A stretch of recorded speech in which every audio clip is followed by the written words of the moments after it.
see double side first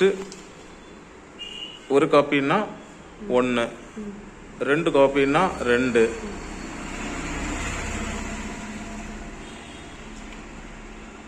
2 இல்ல எத்தனை copy வேணுமோ இத சூஸ் பண்ணிக்கலாம் அதுக்கு அப்புறம் Simplex Duplexல போய்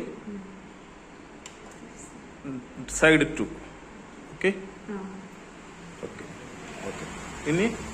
இங்க சிம்பல் வந்துருது பாருங்க இப்படி வந்தாலே டபுள் சைடு இனி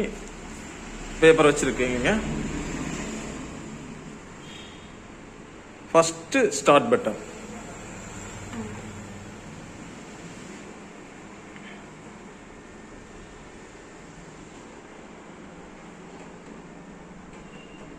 இங்க பாருங்க நெக்ஸ்ட் பேஜ்னு வந்துருச்சு இங்க இந்த நேரல கிரீன் கலர்ல வரும் ப்ளூ கலர்ல வரும் இப்போ நேரா அதை ஓபன் பண்ணி பேப்பர் அப்படியே திருப்பி வச்சிரணும் அப்படியே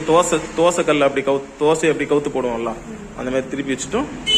மறுபடியும் இங்க போக கூடாது இங்க போட்டுருக்கு நெக்ஸ்ட் பேஜ்னா என்னது ஸ்கேன்னா ஓகேன்னு போட்டிருக்கான் பாருங்க இங்க சோ நம்ம ஓகே பட்டன் கொடுப்போம் அவ்வளவுதான்